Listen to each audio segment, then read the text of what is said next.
ಎಲ್ಲರಿಗೂ ನಮಸ್ಕಾರ. ನಿಮ್ಮ ಶ್ರಾವ್ಸ್ ಕಲ್ಪವೃಕ್ಷ ಚಾನಲ್ಗೆ ಸ್ವಾಗತ. ಇವತ್ತು ಯಾವುದೇ ರೀತಿಯ ಗ್ಯಾಸ್ ಆಗಲಿ, ಬೆಂಕಿ ಆಗಲಿ ಅಥವಾ ಎಣ್ಣೆ ಆಗಲಿ ಒಗ್ಗರಣೆ ಇಲ್ಲದೆ ಈ ರೀತಿ ಸಿಂಪಲ್ಲಾಗಿ ಸಾಂಪ್ರದಾಯಿಕ ರೀತಿಯಲ್ಲಿ ಅಜ್ಜಿ ಮಾಡ್ತಕ್ಕಂಥ ಒಂದು ಕೈಗೊಜ್ಜನ್ನು ಯಾವ ರೀತಿ ಮಾಡೋದು ಅಂತ ನೋಡೋಣ.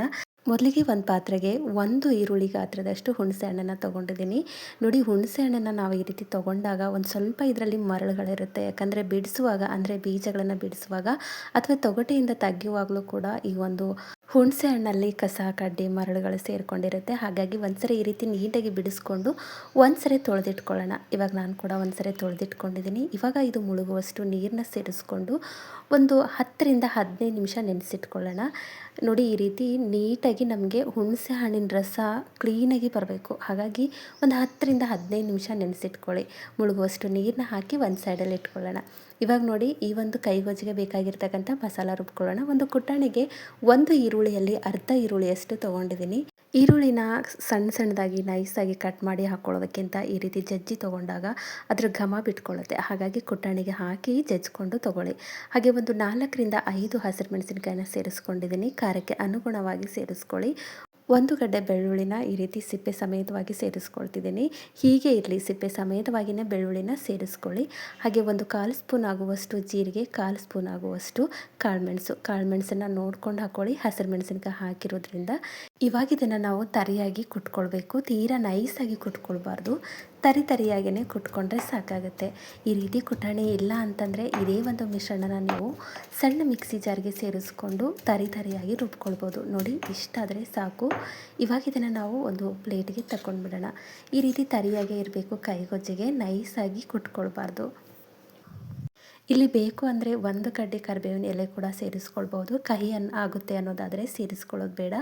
ಇಲ್ಲ ನಡೆಯುತ್ತೆ ಅಂತಂದರೆ ಆರೋಗ್ಯಕ್ಕೆ ತುಂಬಾ ಒಳ್ಳೆಯದು. ಹಾಗಾಗಿ ಕರಿಬೇವಿನ ಕಡ್ಡಿ ಕೂಡ ಸೇರಿಸ್ಕೊಂಡು, ಕರಿಬೇವಿನ ಎಲೆಗಳನ್ನು ಸೇರಿಸ್ಕೊಂಡು ಕುಟ್ಟಿ ಈ ರೀತಿ ಮಸಾಲಾನ ರೆಡಿ ಮಾಡಿ ಒಂದು ಸೈಡಲ್ಲಿ ಇಟ್ಕೊಂಡ್ಬಿಡೋಣ. ಇವಾಗ ಇದು ರೆಡಿಯಾಗಿದೆ. ಈ ಸೈಡಲ್ಲಿ ನಾವು ಒಂದು 10 ರಿಂದ 15 ನಿಮಿಷ ನೆನೆಸಾಕಿರ್ತಕ್ಕಂಥ ಹುಣಸೆ ಹಣ್ಣು ಕೂಡ ನೆನ್ಕೊಂಡಿದೆ. ಇವಾಗ ನಾವು ಹುಣಸೆ ಹಣ್ಣಿನ ರಸನ ಮಾತ್ರ ತಗೊಳ್ಬೇಕಾಗತ್ತೆ. ಹಾಗಾಗಿ ಈ ರೀತಿ ಕಿವುಚಿ ಹುಣಸೆ ಹಣ್ಣಿನ ರಸನ ನಾವು ಸಪ್ರೇಟ್ ಮಾಡ್ಕೊಳ್ಳೋಣ. ನೋಡಿ, ಇವಾಗ ಹುಣಸೆ ಹಣ್ಣಿನ ರಸ ರೆಡಿಯಾಗಿದೆ. ಇದನ್ನು ಶೋಧಿಸ್ಕೊಳ್ಬೇಕು. ಹಾಗಾಗಿ ಒಂದು ಸೈಡಲ್ಲಿ ಎತ್ತಿಟ್ಟಿದ್ದೀನಿ. ಈ ಸೈಡಲ್ಲಿ ಒಂದು ಪಾತ್ರೆ ತೊಗೊಂಡಿದ್ದೀನಿ. ಪಾತ್ರೆಗೆ ನಾವು ರೆಡಿ ಮಾಡಿರ್ತಕ್ಕಂಥ ಒಂದು ಮಸಾಲ, ಅಂದರೆ ತರಿಯಾಗಿ ಕುಟ್ಟಿಟ್ಕೊಂಡಿರ್ತಕ್ಕಂಥ ಮಸಾಲಾನ ಸೇರಿಸ್ಕೊಳ್ತಿದ್ದೀನಿ. ತುಂಬಾ ಈಸಿಯಾಗಿ ಮಾಡ್ತಕ್ಕಂಥ ಒಂದು ಕೈಗೊಜ್ಜು. ಗ್ಯಾಸ್ ಇಲ್ಲ ಅಂತಂದ್ರೂ ಪರವಾಗಿಲ್ಲ, ಅಥವಾ ಎಲ್ಲಾದರೂ ಹೊರಗಡೆ ಟ್ರಿಪ್ ಹೋದಾಗ ಈ ಒಂದು ರೆಸಿಪಿನ ಟ್ರೈ ಮಾಡಿ. ತುಂಬ ಪರ್ಫೆಕ್ಟಾಗಿರುತ್ತೆ ರೈಸಿಗೆ, ಮುದ್ದೆಗೆ. ಹಾಗೆ ಒಂದು ಸಣ್ಣ ಟೊಮೆಟೊನ ನಾನಿಲ್ಲಿ ಸಣ್ಣದಾಗಿ ಪೀಸ್ ಮಾಡಿ ಇಟ್ಕೊಂಡಿದ್ದೆ, ಕಟ್ ಮಾಡಿ ಅದನ್ನು ಕೂಡ ಸೇರಿಸ್ಕೊಂಡಿದ್ದೀನಿ. ಹಾಗೆ ಅರ್ಧ ಈರುಳ್ಳಿನ ನಾನಿಲ್ಲಿ ಸಣ್ಣದಾಗಿ ಕಟ್ ಮಾಡಿ ಇಟ್ಕೊಂಡಿದ್ದೆ, ಅದನ್ನು ಕೂಡ ಹಾಕ್ಕೊಂಡಿದ್ದೀನಿ. ಹಾಗೆ ಒಂದು ಸ್ವಲ್ಪ ಕೊತ್ತಂಬರಿ ಸೊಪ್ಪನ್ನ ಸೇರಿಸ್ಕೊಳ್ತಿದ್ದೀನಿ. ಇಲ್ಲಿ ಹಾಕ್ತಕ್ಕಂಥ ಎಲ್ಲ ಪದಾರ್ಥಗಳು, ಅಂದರೆ ಈರುಳ್ಳಿ ಇರಲಿ, ಟೊಮೆಟೊ ಇರಲಿ, ಕೊತ್ತಂಬರಿ ಸೊಪ್ಪಿರಲಿ, ಎಲ್ಲನೂ ನೈಸಾಗಿ ಕಟ್ ಮಾಡಿಕೊಂಡು ಸೇರಿಸ್ಕೊಳ್ಳಿ. ಇವಾಗ ಒಂದು ಸ್ವಲ್ಪ 1 ಕಡ್ಡಿ ಕರಿಬೇವನ್ನ ನಾನಿಲ್ಲಿ ಜಜ್ಜಿ ಸೇರಿಸ್ಕೊಳ್ತಿಲ್ಲ, ಸಣ್ಣದಾಗಿ ಕಟ್ ಮಾಡಿ ಸೇರಿಸ್ಕೊಳ್ತಿದ್ದೀನಿ. ಜಜ್ಜಿ ಸೇರಿಸ್ಕೊಂಡಾಗ ಘಮ ಕೂಡ, ಪರಿಮಳ ಕೂಡ ತುಂಬಾ ಚೆನ್ನಾಗಿರುತ್ತೆ. ಬೇಕು ಅಂದರೆ ನೀವು ಮಸಾಲ ಕುಟ್ಟುವಾಗ ಈ ರೀತಿ ಕರಿಬೇವಿನ ಎಲೆ ಸೇರಿಸ್ಕೊಂಡು ಕುಟ್ಕೊಳ್ಳಿ. ರುಚಿಗೆ ತಕ್ಕಷ್ಟು ಉಪ್ಪನ್ನು ಸೇರಿಸ್ಕೊಂಡಿದ್ದೀನಿ. ಈಗ ಕೈಯಿಂದ ಕಲಿಸ್ಕೊಳ್ತಿದ್ದೀನಿ. ನೋಡಿ, ಈ ಒಂದು ರೆಸಿಪಿ ಕೈಗೊಜ್ಜು ರೆಸಿಪಿ, ಹಾಗಾಗಿ ಕೈಯಿಂದ ಕಲಿಸ್ಕೊಳ್ತಿದ್ದೀನಿ. ನೋಡಿ, ಈ ರೀತಿ ಕಲಿಸುವಾಗಲೇ ಗೊತ್ತಾಗುತ್ತೆ ಎಷ್ಟು ರುಚಿಯಾಗಿದೆ ಅಂತ. ನೀವು ಹುಣಸೆ ಹಣ್ಣಿನ ರಸ ಸೇರಿಸದೆ ಜಸ್ಟ್ ಇಷ್ಟೇ ಇದ್ದರೂ ಕೂಡ ಪರವಾಗಿಲ್ಲ, ರೊಟ್ಟಿ ಚಪಾತಿಗೆ ಹೇಳಿ ಮಾಡಿಸಿದಂಥ ಒಂದು ಪಲ್ಯ ರೆಸಿಪಿ ಆಗುತ್ತೆ. ಹುಣಸೆ ಹಣ್ಣಿನ ರಸ ಸೇರಿಸೋದ್ರಿಂದ ರಸಂ ರೀತಿಯಲ್ಲಿ ನಮಗೆ ರೈಸಿಗೆ ಹಾಗೆ ಮುದ್ದೆಗೆ ಹೆಲ್ಪ್ ಆಗುತ್ತೆ. ಈ ರೀತಿ ಕೂಡ ನೀವು ಮಾಡಿಕೊಂಡು ಚಪಾತಿ ಅಥವಾ ರೊಟ್ಟಿ ಜೊತೆಗೆ ಬಳಸ್ಕೊಳ್ಬೋದು ಪಲ್ಯ ರೀತಿಯಲ್ಲಿ. ಆದರೆ ನಾನಿಲ್ಲಿ ಹುಣಸೆ ರಸನ ಸೇರಿಸ್ಕೊಳ್ತಿದ್ದೀನಿ. ಒಂದ್ಸರಿ ಈ ರೀತಿ ಕೈಯಿಂದ ಕಲಿಸಾದ್ಮೇಲೆ ನೆನೆಸಿಟ್ಟಿರ್ತಕ್ಕಂಥ, ಅಂದರೆ ನಾವು ರಸ ತೆಗೆದಿರ್ತಕ್ಕಂಥ ಹುಣಸೆ ಹಣ್ಣಿನ ರಸನ ಒಂದ್ಸರಿ ಶೋಧಿಸ್ಕೊಳ್ಳೋಣ. ಯಾಕಂದರೆ ಕಸ ಕಡ್ಡಿ ಏನಾದರೂ ಇತ್ತು ಅಂದರೆ ಮೇಲ್ಗಡೆ ಉಳ್ಕೊಂಡು ಬಿಡುತ್ತೆ. ಹಾಗಾಗಿ ಈ ರೀತಿ ಒಂದ್ಸರಿ ಹುಣಸೆ ರಸನ ಶೋಧಿಸ್ಕೊಳ್ಳಿ.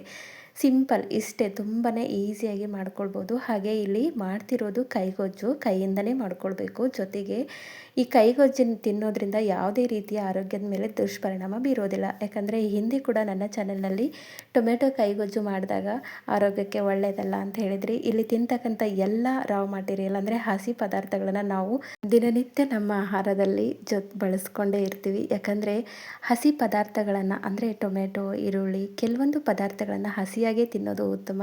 ಯಾಕಂದರೆ ಹಸಿಯಾಗಿರ್ತಕ್ಕಂಥ ವೆಜಿಟೇಬಲ್ ಅಥವಾ ತರಕಾರಿಗಳಲ್ಲಿರ್ತಕ್ಕಂಥ ಎಲ್ಲ ಶಕ್ತಿ ಒಂದು ಸ್ವಲ್ಪನೂ ಫ್ರೈ ಆಗದೆ ಅಥವಾ ಕಡಿಮೆ ಆಗದೆ ಪೂರ್ಣ ಪ್ರಮಾಣದಲ್ಲಿ ನಮ್ಮ ದೇಹನ ಸೇರಿಕೊಳ್ಳುತ್ತೆ. ಹಾಗಾಗಿ ಈ ರೀತಿ ಒಂದ್ಸರಿ ಟ್ರೈ ಮಾಡಿ.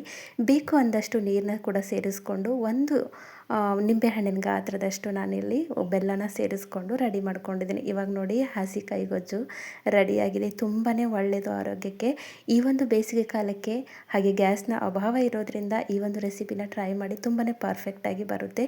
ಎಲ್ಲೂ ಕೂಡ ನಿಮಗೆ ಅನುಮಾನ ಬೇಡ ಆರೋಗ್ಯದ ಮೇಲೆ ಏನಾದರೂ ತೊಂದರೆ ಬರುತ್ತೆ ಇಲ್ಲ. ಖಾರನ ಕಡಿಮೆಯಾಗಿ ಉಪಯೋಗಿಸ್ಕೊಳ್ಳಿ. ಈ ಒಂದು ರೆಸಿಪಿನ ಸಾಂಪ್ರದಾಯಿಕವಾಗಿ ನಮ್ಮ ಹಿರಿಯರು ಯಾವುದೇ ರೀತಿಯ ಗ್ಯಾಸ್ನ ಬಳಸದೆ ಹಾಗೆ ಒಗ್ಗರಣೆ ಇಲ್ಲದೆ ಹಾಗೆ ಎಣ್ಣೆ ಇಲ್ಲದೆ ಇರೋ ಪದಾರ್ಥದಲ್ಲೇ ಮಾಡ್ಕೊಳ್ತಕ್ಕಂಥ ಒಂದು ಅದ್ಭುತವಾದ ರೆಸಿಪಿ. ಒಂದ್ಸರಿ ಟ್ರೈ ಮಾಡಿ. ತುಂಬಾ ಪರ್ಫೆಕ್ಟಾಗಿರುತ್ತೆ. ಈ ಹಿಂದೆ ಕೂಡ ನನ್ನ ಚಾನಲಲ್ಲಿ ಟೊಮ್ಯಾಟೊ ಕೈಗೊಜ್ಜನ್ನ ಯಾವ ರೀತಿ ಮಾಡೋದು ಅಂತ ತೋರಿಸಿದ್ದೀನಿ. ಇಂಟ್ರೆಸ್ಟ್ ಇತ್ತು ಅಂದರೆ ಒಂದ್ಸರಿ ಚೆಕ್ ಮಾಡ್ಕೊಳ್ಳಿ. ಐ ಹೋಪ್ ಇವತ್ತಿನ ರೆಸಿಪಿ ನಿಮಗೆ ಭಾಳ ಇಷ್ಟ ಆಗದ ಅಂದ್ಕೊಳ್ತೀನಿ. ಇಷ್ಟ ಆಗಿದ್ದರೆ ದಯವಿಟ್ಟು ನನ್ನ ಚಾನಲ್ನ ಸಬ್ಸ್ಕ್ರೈಬ್ ಮಾಡ್ಕೊಳ್ಳಿ. ಹಾಗೆ ಈ ಒಂದು ರೆಸಿಪಿನ ನಿಮ್ಮ ಫ್ರೆಂಡ್ಸ್ ಆ್ಯಂಡ್ ಫ್ಯಾಮಿಲಿಗೆ ಶೇರ್ ಮಾಡಿ. ನಾಳೆ ಮತ್ತೊಂದು ಹೊಸ ರೆಸಿಪಿಯೊಂದಿಗೆ ಸಿಗೋಣ. ಧನ್ಯವಾದ.